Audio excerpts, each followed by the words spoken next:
कुरान मजीद फुरकान हमीद में से 3 आयात मुक़द्दसात तिलावत करने का अशरफ हासिल किया है। इसमें अल्लाह पाक ने मोमिनीन की सिफात को जिक्र फरमाया है कि मोमिन की सिफात क्या हैं, किस किस सिफत से मोमिन मुत्तसिफ होता है। बारगाह रब्बुल इज़्ज़त में दुआ गो हूँ कि अल्लाह ताला मेरी ज़ुबान पर हक और सच जारी फरमाए और फिर हम सब को सुन सुनाकर समझ समझाकर इन सारी बातों पर अमल पैरा होने और फिर साबित कदम रहने की तौफीक अता फरमाए।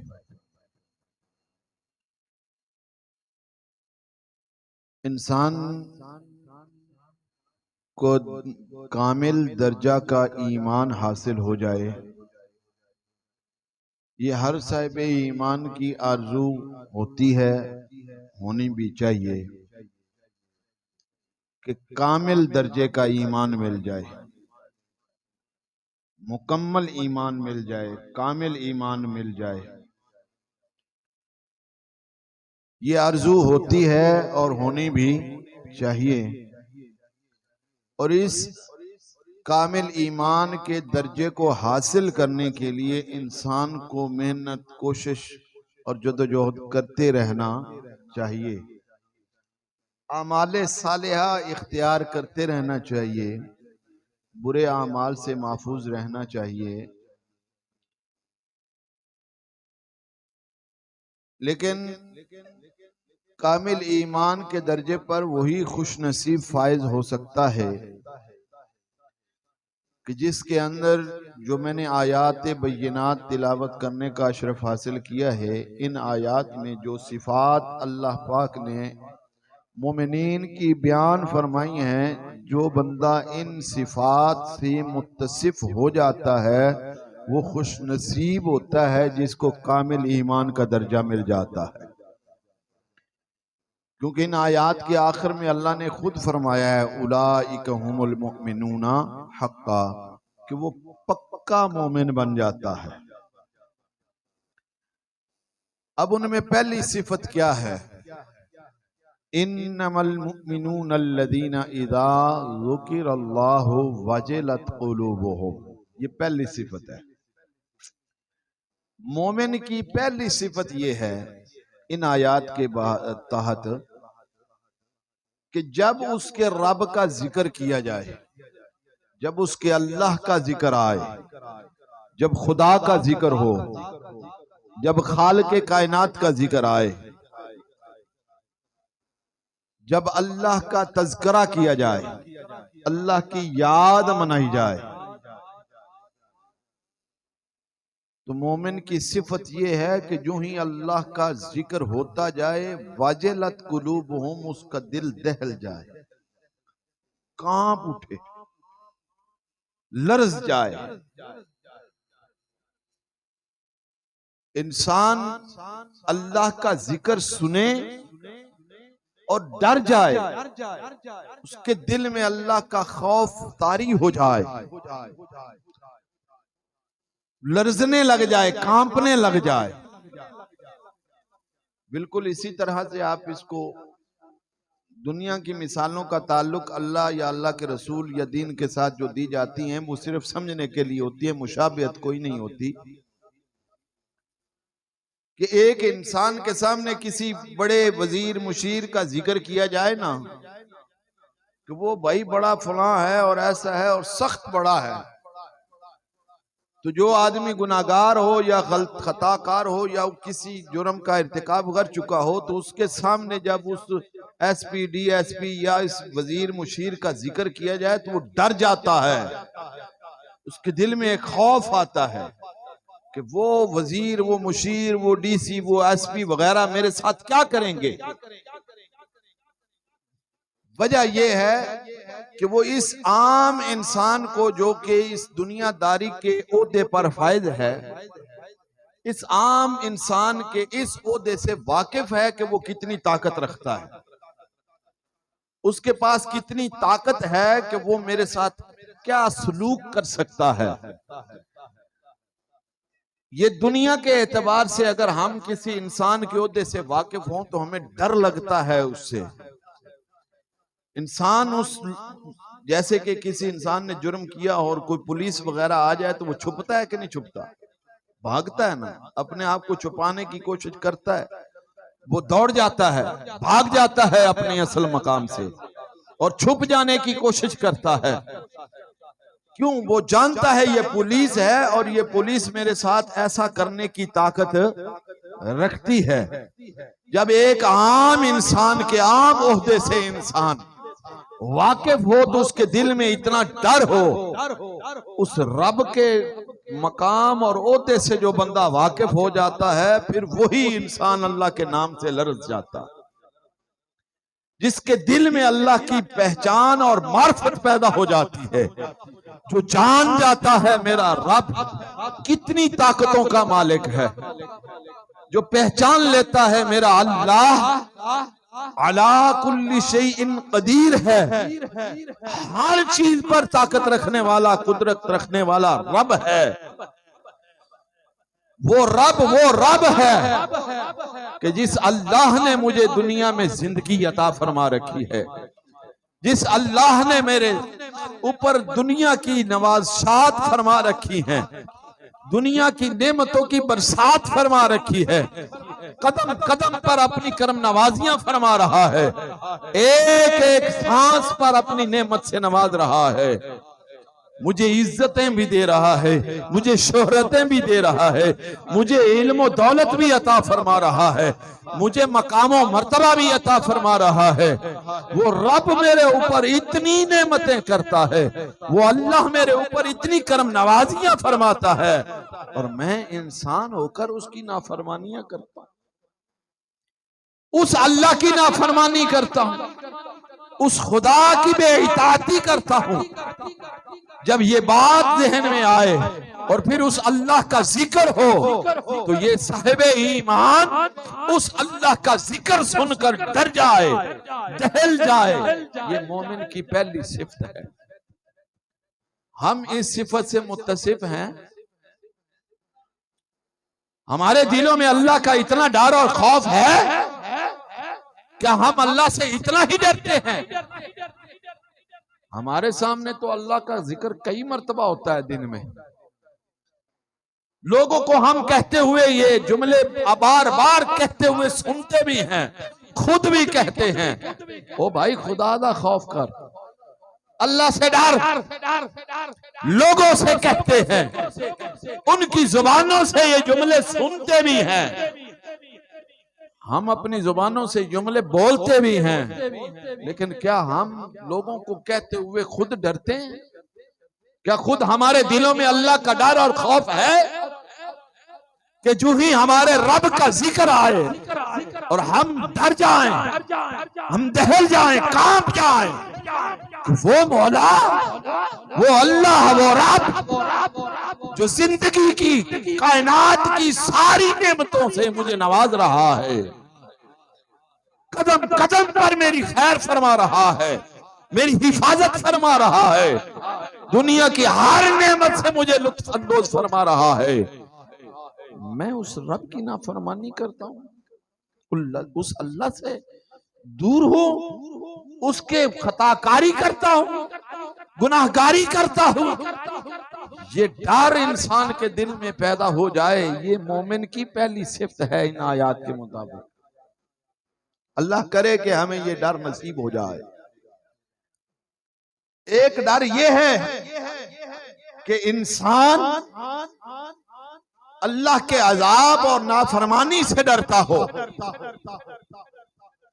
कि मैं नाफरमान हुआ तो अल्लाह का अजाब नाजिल होगा, अल्लाह की पकड़ में आ जाऊंगा। अल्लाह करे हमें ये डर भी नसीब हो जाए कम अज कम। ये डर की कम अज कम मिकदार है कि हम अल्लाह के अजाब से डरने वाले और अल्लाह की बेइताती से डरने वाले बन जाएं। हमारे दिलों में इतना खौफ पैदा हो जाए कि कहीं हम अल्लाह की बेइताती करके उसको नाराज न कर बैठे, और फिर उसका आज़ाब मेरे ऊपर नाज़िल ना हो जाए, ये कम से कम दर्जा है। अल्लाह करे हमें ये भी नसीब हो जाए। एक दर्जा डर का ये भी है कि अल्लाह की हैबत और अजमत का डर इंसान के दिल में बैठ जाए, जिसका तज़किरा इस आयत में मौजूद है असल में। और ये डर अल्लाह के खास बंदों के साथ खास है कि वही अल्लाह की अजमत और हैबत को जानते और पहचानते हैं, और उसकी हैबत और अजमत को जान और पहचान कर हर दम हर लहजा अल्लाह से डरते हैं। वो तन्हाइयों में अपने जो तन्हाई के लम्हात होते हैं, जब उनको कोई देखने वाला नहीं होता, कोई सुनने वाला नहीं होता, जब वो रात की तारीकियों में होते हैं, वो कब्रों की तन्हाइयों में होते हैं, उस लम्हे में भी अल्लाह की अजमत और हैबत से डर कर, खौफ रख कर अल्लाह की नाफरमानी से बचने की पूरी कोशिश करते। लेकिन बंदा मोमिन की एक खास हैसियत भी है कि जब अल्लाह का जिक्र किया जाता है तो वो अल्लाह के जिक्र में अपने दिल को इस कदर मशगूल कर लेता है और इस कदर अल्लाह के जिक्र में माव होता है कि उसके दिल में ना अल्लाह के अजाब का डर रहता है, ना नाफरमानी का डर रहता है। ये अल्लाह के जिक्र में महब होने वाली आदत हो, ये अल्लाह का डर हमें मिल जाए, ये हमारी पहली सिफत बनती है। दूसरी सिफत इन आयात में क्या बयान फरमाई अल्लाह ने, वअला व इज़ा तुलियत अलैहिम आयातुहु ज़ादतहुम ईमाना,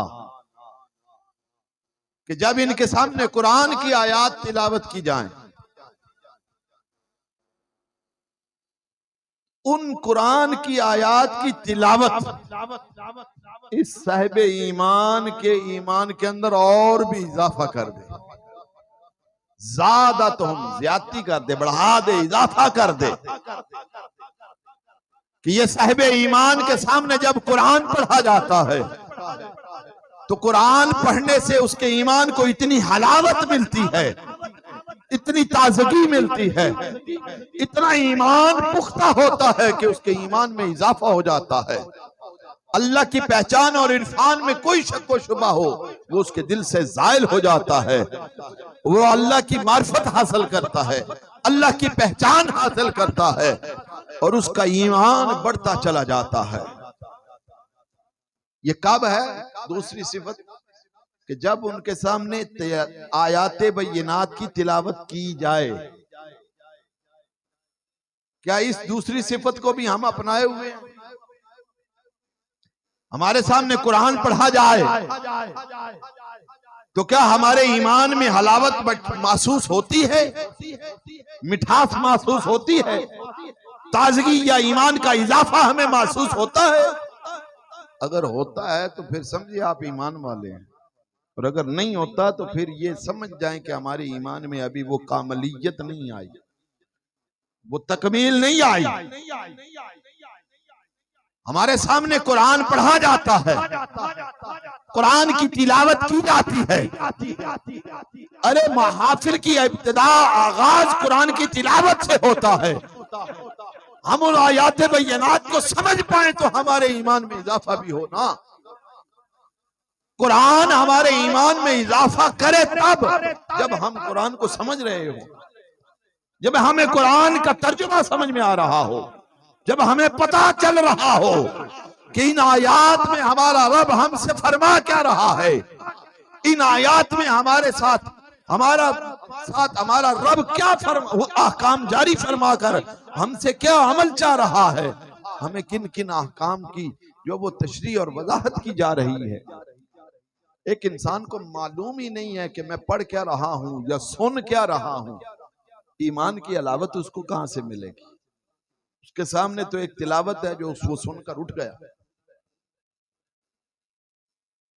और अगर महाफल की इब्तिदा की तिलावत को अलग, नमाज के अंदर तो तिलावत सुनी ही जाती है।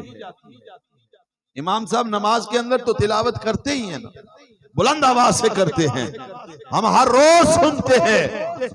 नमाज के दौरान भी हम नमाज की तिलावत सुने और फिर उस रब का तज़किरा आए, हम नमाज में डर जाएं, हमारे दिल दहल जाएं और वही तिलावत हमारे ईमान को बढ़ा जाए, हमारा ईमान भी बढ़ जाता है, हमारे दिल के अंदर अल्लाह का डर और खौफ भी बढ़ जाता है। लेकिन ये कब होता है? अगर हम कुरान को समझें, कुरान का तर्जुमा पढ़ें, कुरान के मानी, मफहूम और मतलब की तरफ हमारी तवज्जो हो। अगर हम कुरान को समझकर पढ़ने वाले बन जाएं, समझने वाले बन जाएं, तो फिर जाकर ये कुरान हमारे ईमान को बढ़ाता हुआ नजर आता है। लेकिन जो आदमी इश्क और मोहब्बत से कुरान को सुनने वाला हो, ज़ौक़ से सुनने वाला हो, जब कुरान की आयत की तिलावत शुरू हो, वो इस तिलावत के अंदर उस कुरान की आयत की तिलावत में इस कदर महव हो जाए कि वो दुनिया माफिया से कट जाए और सिर्फ अल्लाह की तिलावत से हलावत महसूस कर रहा हो, उसके ईमान को भी ये तिलावत कुरान बढ़ा जाती है, उसके अंदर भी ये इजाफा हो जाता है, उसका ईमान भी बढ़ जाता है। हम कुरान पढ़ते भी कम हैं, सुनते भी कम हैं। मादरत के साथ अगर मैं ये जुमला कहूं तो अक्सर लोगों के पास आजकल मोबाइल मौजूद है जिसके अंदर वीडियोस वगैरह ऑटोमेटिकली आती रहती हैं। जब नेट खोला जाता है तो एक वीडियो को देखने के लिए जब हम क्लिक करते हैं तो उसके नीचे बेतहाशा वीडियोस आ जाती हैं और उन वीडियोस में अच्छी अच्छी वीडियोस भी आती हैं, कुरान पाक की तिलावत वाली वीडियोस भी आती हैं, दीन की बातें करने वाली वीडियोस भी आती हैं, अच्छे अच्छे मकामात की वीडियोस भी आती हैं, मुख्तलिफ इस्लामिक वीडियोस भी आती हैं। लेकिन हमारा हाथ, जो मैंने अक्सर अब तजुर्बा किया, हाथ क्या होता है, उसको फौरन से पहले ऐसे कर दिया जाता है और जहां कंजर खाना आ जाता है, जहां पर बेगैरती और बेहयाई की वीडियो आ जाती है, वहां हमारा हाथ की हरकत भी बंद हो जाती है और हमारी आंखों की टिकटिकी भी वहां हो जाती है, गौर से देखना शुरू कर दिया जाता है। ये ईमान की तकमील नहीं, ये ईमान की कमजोरी है कि जब अल्लाह का कुरान सामने आता है तो हम उसको इग्नोर कर जाते हैं। जब दीन की बातें करने वाला कोई इंसान सामने आता है, उसकी वीडियो को इग्नोर कर दिया जाता है और कोई बेहयाई और बेगैरती वाली कोई हदीस, अस्तगफिरुल्लाह नऊजुबिल्लाह मिन ज़ालिक, कोई भी ऐसी वीडियो सामने आती है, कोई भी ऐसी चीज सामने आती है तो वो इंसान वहां रुक जाता है। इसका मतलब ये क्लियर है कि ईमान की कमजोरी जा रही है। कुरान सुनना पसंद नहीं, बेहयाई देखना पसंद है। कुरान पढ़ना पसंद नहीं है, बेहयाई पढ़ना पसंद है। तो कुरान के अंदर अल्लाह ने फरमाया तुम्हारी दूसरी सिफ्त ये है, इज़ा तुलियत अलैहिम आयातुहु ज़ादतहुम ईमाना, कि जब कुरान की तिलावत की जा रही हो तो तुम्हारा ईमान बढ़ जाए, इजाफा होता हुआ नजर आए। तो ये आयात तुम्हारे ईमान में इजाफा करती हैं। लेकिन अगर कुरान को कुरान समझकर और ज़ौक़ और शौक से पढ़ा और सुना जाए। तीसरी सिफत इसके अंदर यह बयान फरमाई गई है, व अला रब्बिहिम यतवक्कलून, हम अपने रब पर ही भरोसा करते हैं। इन आयात का तर्जुमा क्या है कि वो अपने रब पर ही भरोसा करते हैं। मोमिन की तीसरी सिफ्त ये है कि वो अपने हर अच्छे काम के अंदर अपने रब की जात पर भरोसा करता है। क्या ये तीसरी सिफत भी हमारे अंदर है? पहले दो का हम मुआजना करके जाएं तो वो तो बहुत कम नजर आती है। क्या ये तीसरी भी पाई जाती है? तीसरी सिफत क्या बोली मैंने कि हर नेक काम के अंदर मोमिन अल्लाह की जात पर भरोसा करता है, तवक्कुल करता है। हमारा तवक्कुल क्या है? हम भरोसा कर रहे हैं आजकल अल्लाह की जात। इन सिफात की कमी की वजह से ही तो हम परेशानियों में दो चार हैं, मसाइब में उलझे हुए। हमारा भरोसा अब अल्लाह की जात पर बहुत कम रह गया। हमारे मुआशरे की रवश ये है, हम अल्लाह की तरफ मुतवज्जे उस वक्त होते हैं जब दुनिया के सारे दरवाजे हमारे ऊपर बंद कर दिए जाते हैं। हम जब दरवाजे बंद होते हैं तो फिर हम अल्लाह की जात पर भरोसा करते हैं। अल्लाह अब तू ही है, तेरी जात पर भरोसा है। अगरचे ये भी भरोसे की एक शक्ल है, इस पर भी अजर मिले, लेकिन क्या ही अच्छा हो। भरोसे की जो बात है वो ये है कि इंसान अपने हर अमल का आगाज अल्लाह की जात पाक से के नाम से करे और सारे काम के अंदर भरोसा रब की जात पर करे। किसी दुनियादार पर अपने काम का भरोसा ना करे कि ये होगा तो मेरा काम होगा, ये नहीं होगा तो नहीं होगा।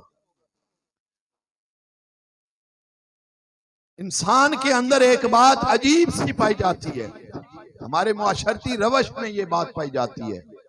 मुझे काम पड़ गया ना, कोई मुसीबत बन पड़ी, मुझे कुछ पैसों की जरूरत पड़ गई, तो मैं पहले कोशिश करूंगा कि फलां इंसान के पास जाऊं। मेरा तकिया और मेरा भरोसा उसी पर है कि मेरा काम हो जाएगा उसके पास से। उसने आगे से जवाब दे दिया किसी भी मजबूरी पर, मैं दूसरे के पास चला जाऊंगा, इससे मेरा काम हो जाएगा।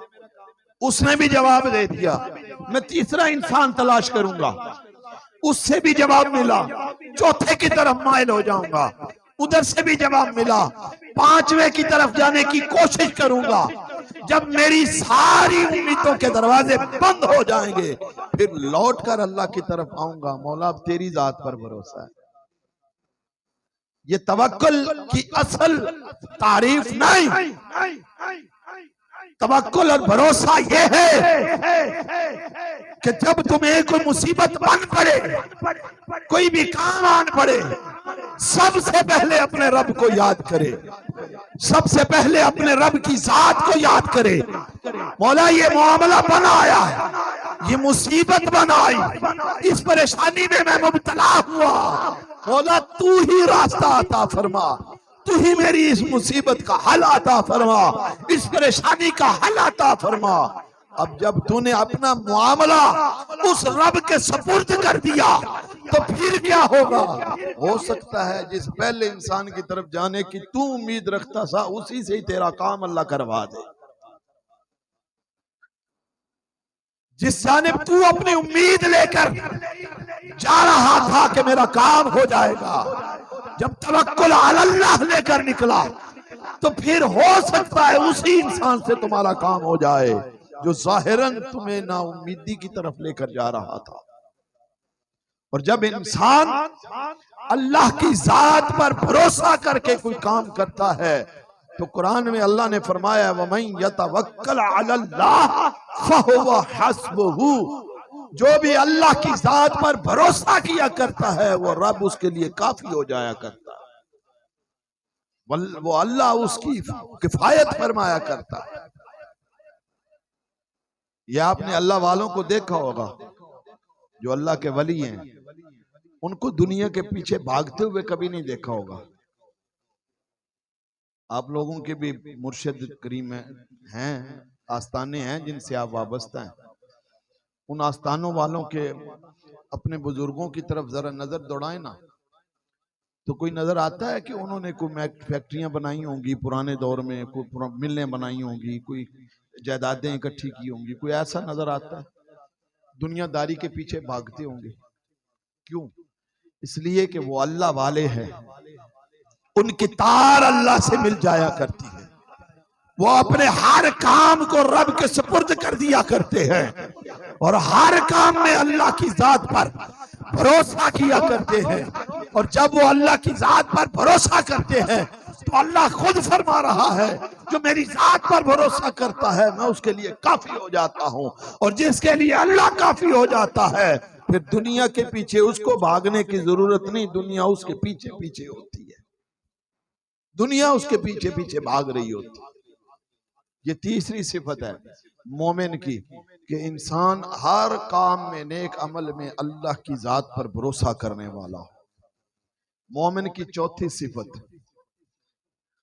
अल्लज़ीना युक़ीमूनस्सलाह, मोमिन की चौथी सिफत यह है कि वो नमाज पढ़ने वाला होगा, नमाजी होगा, नमाज को कायम करने वाला होगा, सही सही अदा करने वाला होगा, वक्त पर अदा करने वाला होगा, सही अच्छे अंदाज में रुक रुक कर ठहर ठहर कर अरकान को अदा करने वाला हो, अपने टाइम पर उसको अदा करने वाला हो। ये मोमिन की चौथी सिफत है।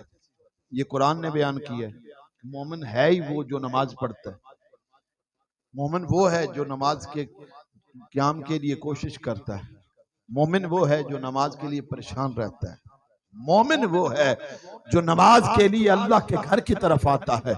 मोमिन वो है जो रब की बारगाह में अपने सरे न्याज को झुकाता है।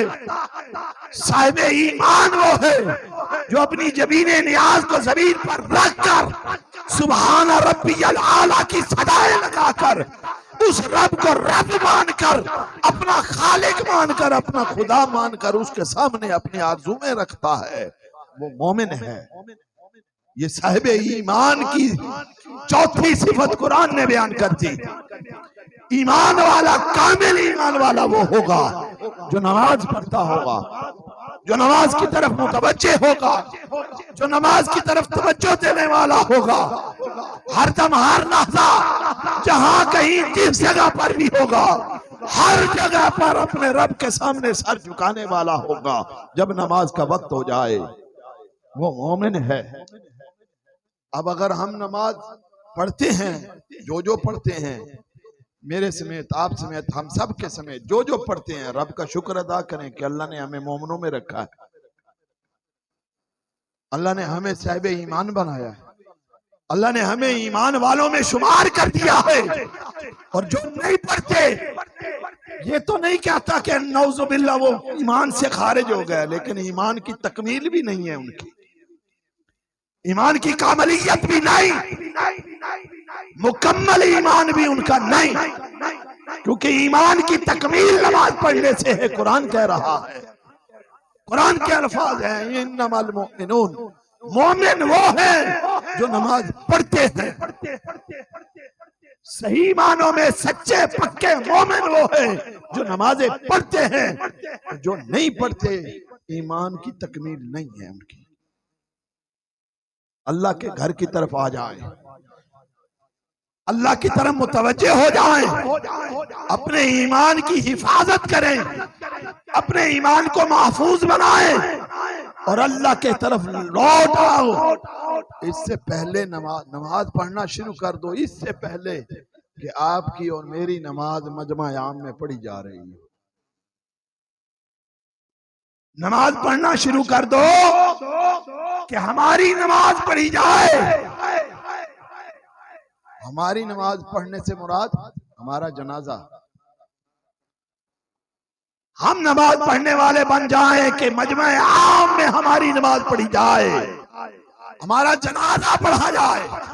उस जनाजे के पढ़ने से पहले नमाज पढ़ना शुरू कर दें।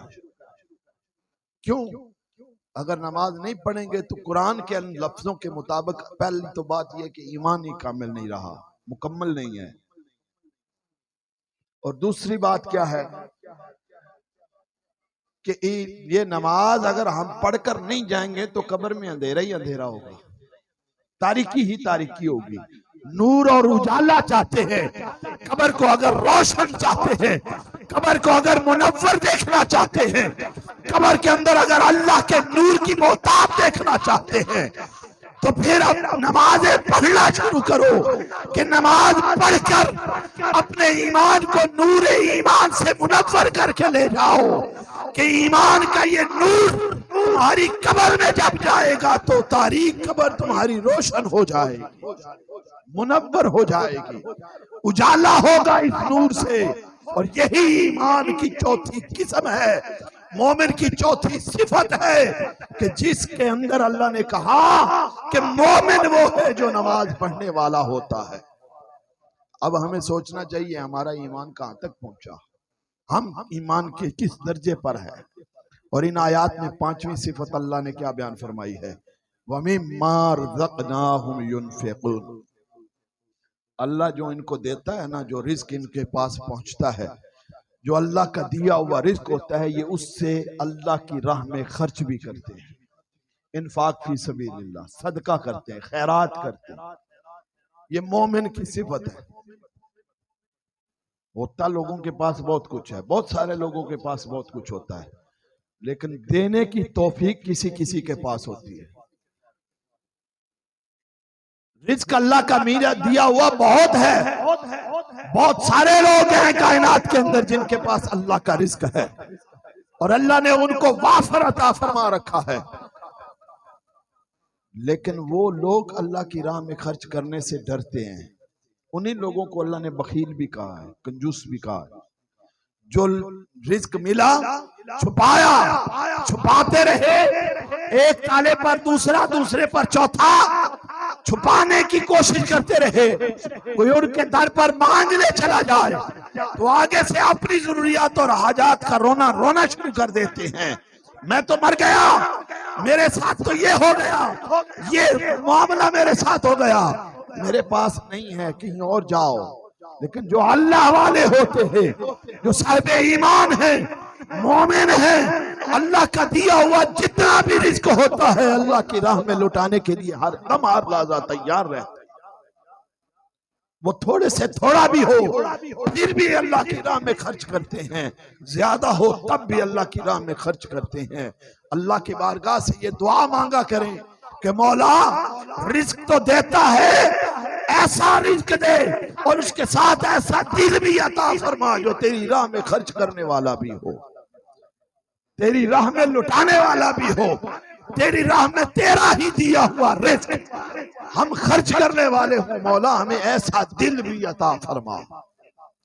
हमारे गिरदो नवा में बहुत सारे ऐसे लोग होते हैं जो जरूरियात के, जो हाजतमंदी के काबिल होते हैं, जिनकी हम हाजतमंदी कर सकते हैं, जिनके साथ हम हुस्न सुलूक कर सकते हैं, जिनकी जरूरियात को हम पूरा कर सकते हैं। ये बात जरूरी नहीं कि हम उनके पूरे घर का खर्चा उठा ले। अरे अपनी इस्तिताअत और तौफीक के मुताबिक तू 100,000, 2,000, 5,000 जितनी तौफीक है वो हर महीने अलग करता जा। ये मैंने अल्लाह की राह में खर्च करना है, तू भी उन लोगों में शामिल हो जाएगा जिनको अल्लाह ने कहा यही मोमिन है जो अल्लाह की राह में खर्च करते। 2 रुपए, 5 रुपए, 10 रुपए, 50 रुपए, अरे सदका देने वाला बन जा, तू देने वाला बनेगा, देने वाला बनेगा। अल्लाह तुझे किसी से मांगने से सारी जिंदगी के लिए महफूज फरमा देगा। किसी से मांगने की हाजत नहीं रहेगी तुम्हें, वो अल्लाह अपने दर से तुम्हें अता फरमाता रहेगा और बगैर मांगे अता फरमाता रहेगा।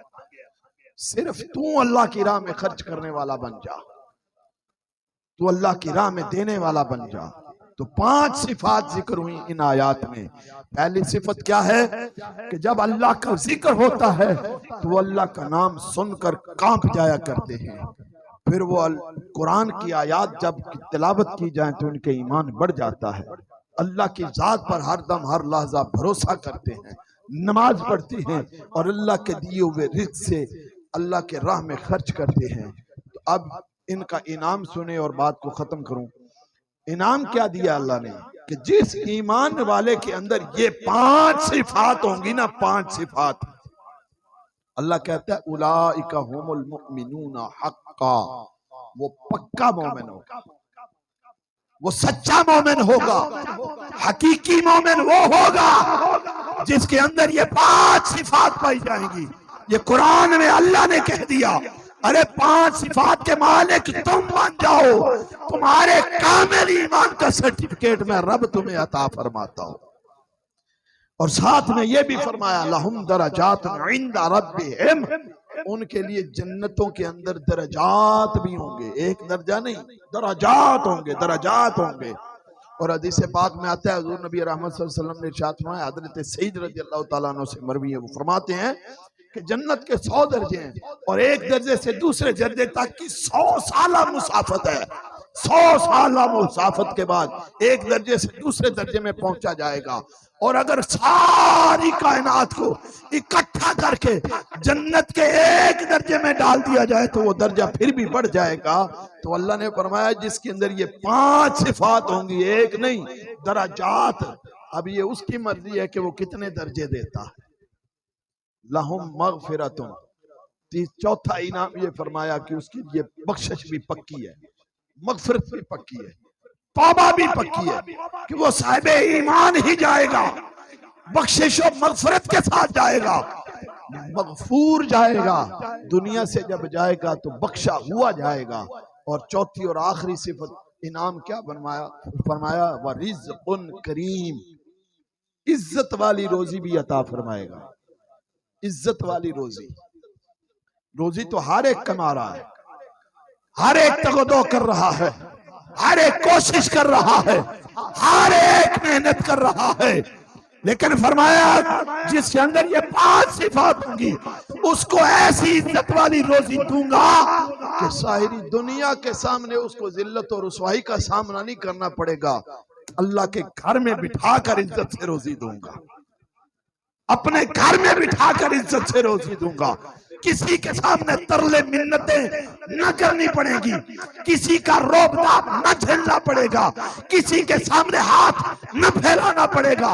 इज्जत तो सबको मिलती है, लेकिन 5 सिफात का मालिक हो जाए तो अल्लाह ताला उसको ऐसी इज्जतों वाली रोजी देगा, सारी कायनात उसकी मुखालफत में भी उतर आएगी, इज्जत से रोजी भी खाता रहेगा, इज्जत से जिंदगी भी गुजारता रहेगा, इज्जत से मौत भी लेकर जाएगा।